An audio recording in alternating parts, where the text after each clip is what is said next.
Let's talk about the B vitamin complex, and I'll let you handle if you want to go by one or just generally speak to the dangers of the synthetic versions of them.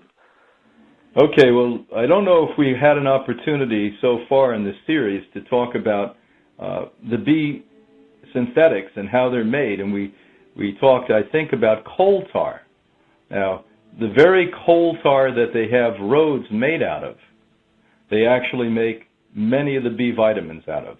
And it's an offshoot or a waste or byproduct from the petrochemical industry. Versus practically every B vitamin can be found in sprouted whole grains. And that's where you should be getting it. Things like wheatgrass has B vitamins in it. And if you think about it, B vitamins, which were the very first nutrient isolated by Fletcher in 1905, were thought to be an isolated element, a solo element, but by the 1940s we realized was a complex. The one mistake they made with that is we didn't really have a full understanding of what a probiotic or healthy bacteria was, so we placed B12 into the B category. And it's really not a B vitamin in its traditional sense. B12 is literally a bacteria that you find in soil. And that should be isolated or removed from that, but often you'll see in even a whole food variety, a living form of B complex, the B12 placed in there. That won't hurt you in a living form. As an example, that when they fortify breads, and then they look at the population of people who eat the fortified breads, there's a much higher incidence in heart attacks and strokes with those people.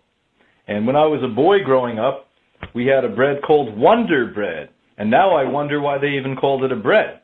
And basically it was a big giant loaf of white fluffy powder that they put together like a glue, and basically it was all fortified, 100% fortified with chemical supplements.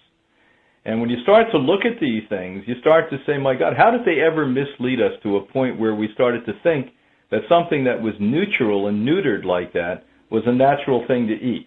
And how did we develop a taste for that? Well, I guess you can develop a taste for anything if you take it long enough and keep being told that it's going to help you or it's a good thing for you. So the B vitamins are very, very important. Folic acid, that became a big hit, as you recall, about 10 years ago. And what we found is birth defects from folic acid. The research we've done here on B12, you lose memory. You can increase Alzheimer's disease if you don't have the B12. And if you have, for instance, biotin, biotin is so essentially important where we see it helps to create strong hair and nails and skin. And a lot of people out there who have, dry hair and split hair, etc., you have a biotin deficiency.